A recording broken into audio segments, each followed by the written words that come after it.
વિદ્યાર્થી મિત્રો, જય Shri Krishna. Standard 5 subject English ટેક્સ્ટબુકમાં આપણે આજે આગળ વધીશું. ગ્રામરનું આપણું ચેપ્ટર પૂરું થયું છે, તો આપણે એક ચેપ્ટર હજી બાકી રહી ગયું છે આપણું, જે સેમિસ્ટર પહેલાંનું. તો એમાં આપણે આગળ વધીશું પાઠ્યપુસ્તકમાં, જ્યાં સુધી સ્વધ્યાયપોથી નથી આવતી ત્યાં સુધી. તો આપણું ચેપ્ટર છે યુનિટ 2, પેજ નંબર 36 ઉપર. Unit 2, umbrellas are colourful. Umbrellas are colourful.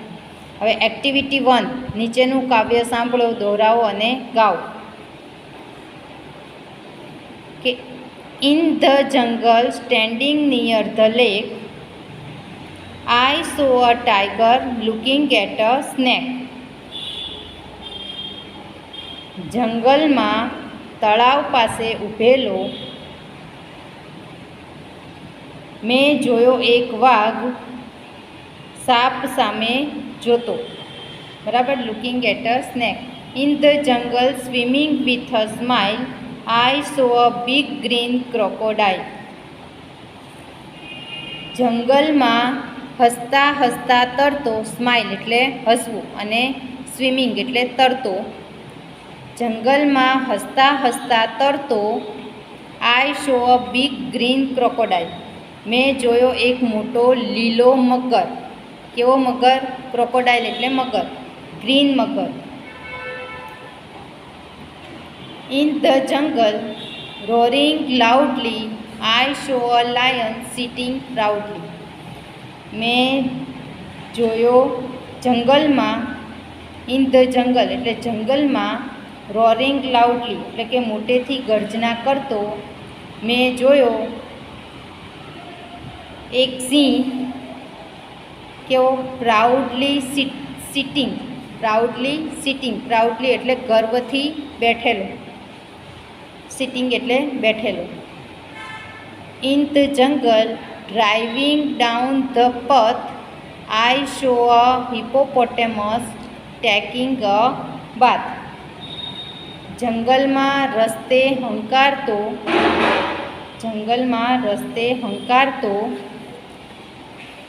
મેં જોયો એક હિપોપોટેમસ એટલે જળઘોડો નહાતો, ટેકિંગ અ બાથ એટલે નહાતો. In the jungle hanging on a tree. જંગલમાં ઝાડ પર લટકતો, હેંગિંગ એટલે લટકવું. I saw some monkeys laughing at me. કે મેં જોયા થોડા વાંદરા મારી સામે હસતા.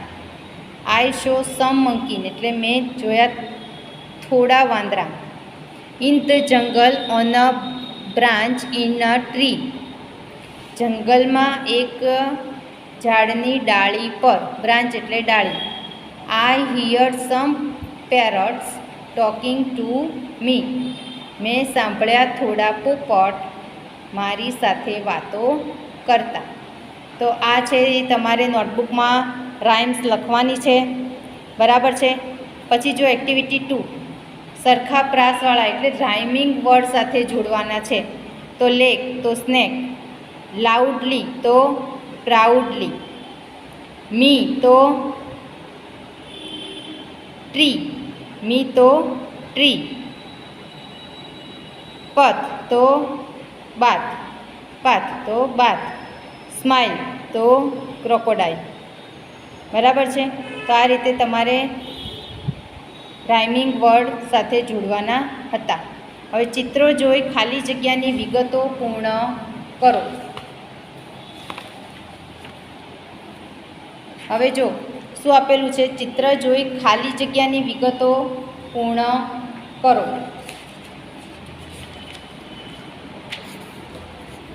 તો અહીંયા આપણને એક્ઝામ્પલ આપેલું છે કે વોટ ઇઝ ઇટ? તો કે it is a pen. Where is the pencil? તો કે it is on the table. હવે વોટ ઇઝ ઇટ? તો શું છે? તો કે ઇટ ઇઝ અ કેમલ. તો અહીંયા આપણે લખી નાખીશું ઇટ ઇઝ એ કેમલ. એક કેમલ છે. બરાબર છે. What colour is the fish? ફિશનો કલર કેવો છે? તો કે it is blue. It is blue. પછી ઇટ ઇઝ અ ડોગ. હવે આપણને જવાબ આપી દીધો છે, આપણે ક્વેશ્ચન કરવાનું છે. તો આપણે શું ક્વેશ્ચન કરીશું? તો કે વોટ ઇઝ ઇટ? તે કોણ છે? Vote is it? તો કે it is A dog. Wear is the dog? Dog ક્યાં છે? તો કે the dog is under the table. Under the table. તો આપણે અહીંયા લખી નાખીએ ઇટ ઇઝ.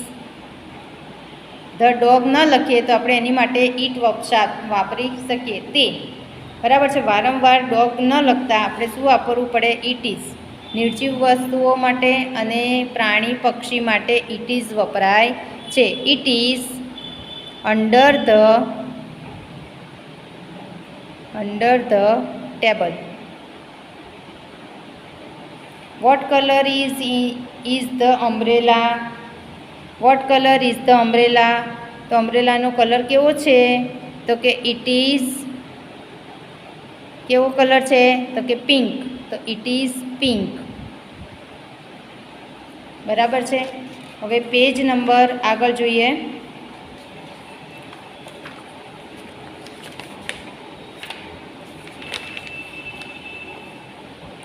હવે અહીંયા જો ચિત્ર જુઓ, તેનું વર્ણન તમારા શિક્ષક પાસેથી સાંભળો અને વાંચો. A lovely fair. A lovely fair. Lovely fair એટલે સુંદર મેળો. શું છે? સુંદર મેળો. Bakshipur. Bakshipur is a small village. Bakshipur નાનું ગામ છે. There is a fair in the village today. આજે ગામમાં મેળો ભરાયો છે. It is on the river bank. River bank એટલે? રિવર બેંક એટલે શું? બોલો, ખબર છે? રિવર એટલે નદી. નદી કાંઠે. રિવર બેંક એટલે નદી કાંઠે. તે નદી કાંઠે છે. Man, woman and children are in the fair. મેળામાં પુરુષો, સ્ત્રીઓ અને બાળકો છે. Look at the shopkeepers. Look at the shopkeepers. જુઓ દુકાનદારો. Their shops are small. તેમની દુકાનો નાની છે. There are toy shops and fruit shop in the fair. ત્યાં રમકડાની દુકાનો અને ફ્રૂટની દુકાનો મેળામાં છે. There are tea stall also. There are tea stall also એટલે કે ચાની દુકાનો પણ છે. રાની and Rahim are at the fair. Rani અને રહીમ મેળામાં છે. Rani is 5 years old. Rani 5 વર્ષની છે. Rahim is studying in standard 5 અને રહીમ ધોરણ 5માં અભ્યાસ કરે છે. ખાસ યાદ રાખજો, રાની ઇઝ 5 years ઓલ્ડ. રાની 5 વર્ષની છે અને રહીમ છે તે 5મા ધોરણમાં ભણે છે. બરાબર છે. હવે જો Rani said, is there a balloon man in the fair? શું મેળામાં બલૂન મેન છે? બલૂન મેન એટલે ફુગ્ગાવાળો છે. તો Rahim said yes there is, કે હા છે. Rani said where is he? તે ક્યાં છે? Rahim said look he is near the tea stall. જો તે ચાની દુકાનની નજીક છે, એટલે કે પાસે છે. Rani said Akhil who are those children?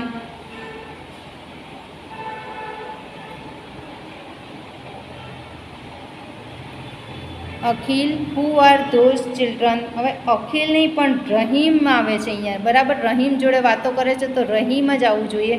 આ ખોટું છપાયું છે મારે, તો અહીંયા આપણે રહીમ લખી નાખીશું. Rahim who are those children. પેલા બાળકો કોણ છે? તો કે Rahim said there are my neighbours.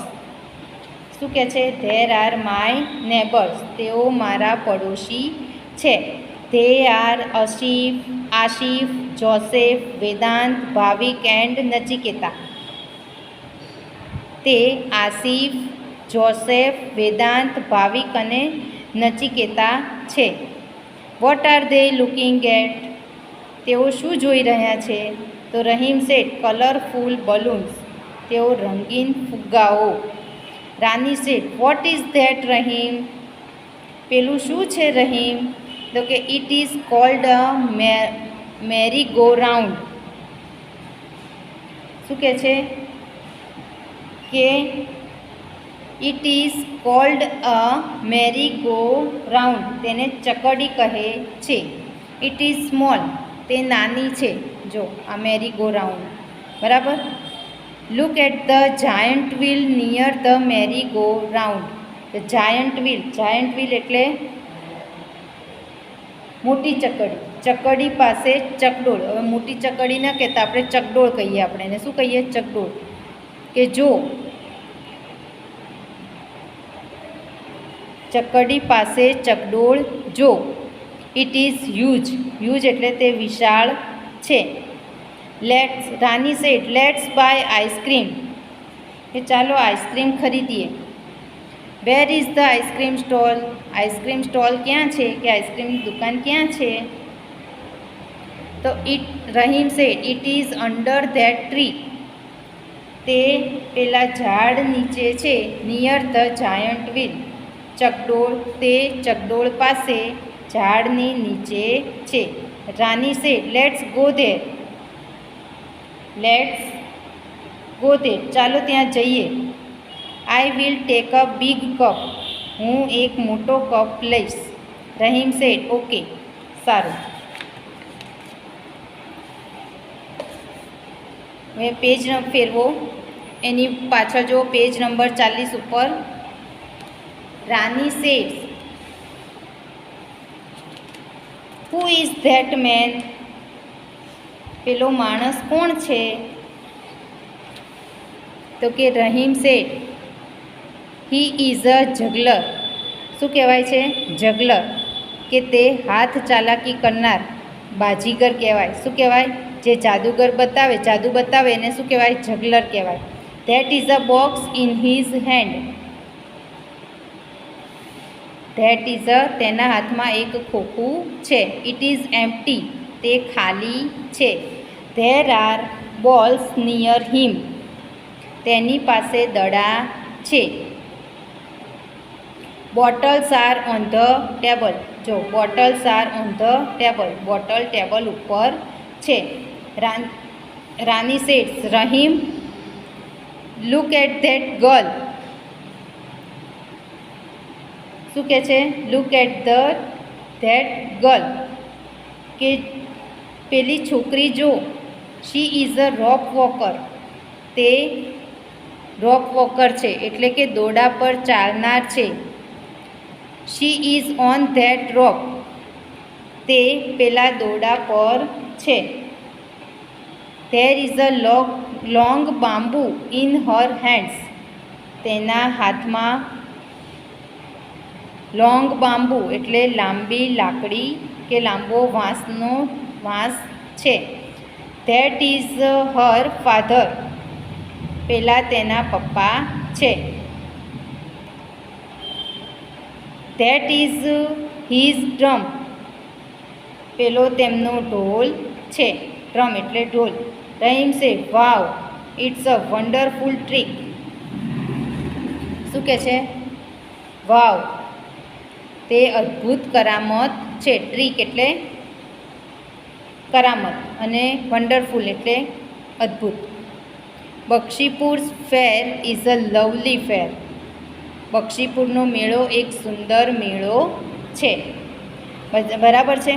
હવે જો અહીંયા તમને એક્ટિવિટી 4B આપેલું છે કે નીચેના શબ્દો તમારા શિક્ષક બોલાવે તે પ્રમાણે મોટેથી બોલો.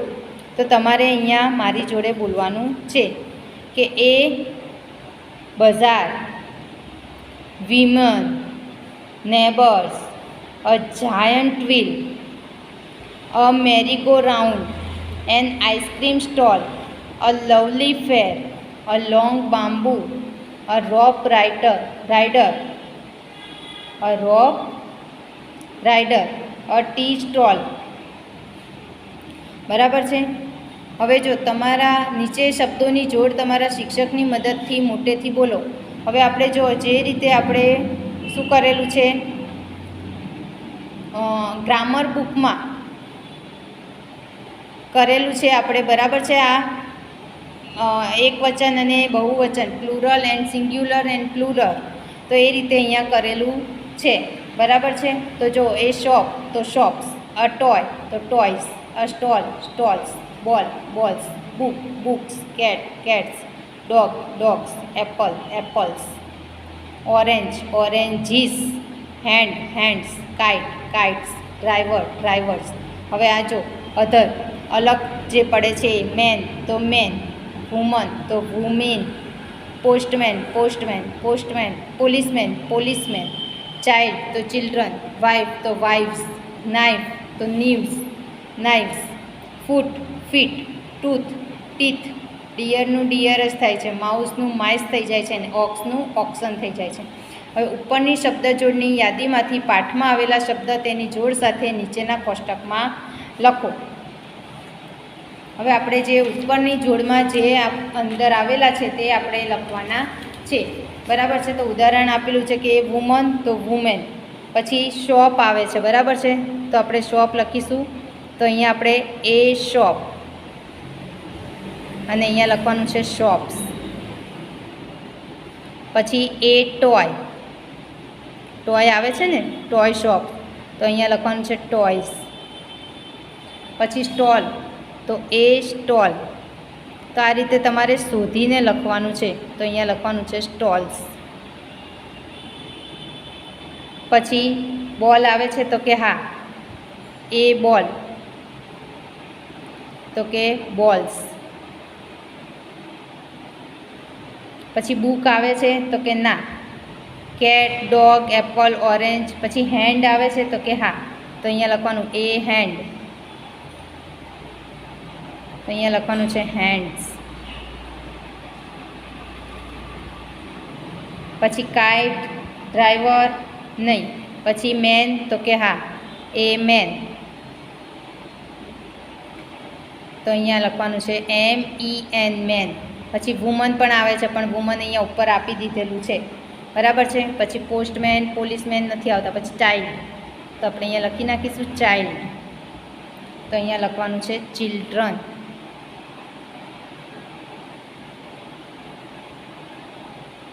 ચિલ્ડ્રન, બરાબર છે. પછી વાઇફ નાઇફ, ફૂટ ટૂથ, ડિયર માઉસ, ઓક્સ. હવે એકે આવતા નથી, તો આ રીતે આપણે અહીંયા પૂર્ણ કરવાનું છે. તો વિદ્યાર્થી મિત્રો, આપણે અહીંયા સુધી પૂરું કર્યું છે 41 સુધી. તો આપણે આગળનું પછી જોઈશું. ત્યાં સુધી તમારે આ બધું જ આ પાઠ્યપુસ્તકમાં લખી પૂર્ણ કરી અને તમારે આ રાઇમ્સ નોટબુકમાં લખવાની છે. એક્ટિવિટી 2, એક્ટિવિટી 3, આ બધી જ એક્ટિવિટી છે એ તમારે નોટબુકમાં લખવાની છે. પેજ નંબર 41 સુધી નોટબુકમાં પણ લખવાનું છે અને પાઠ્યપુસ્તકમાં પણ પૂરું કરવાનું રહેશે.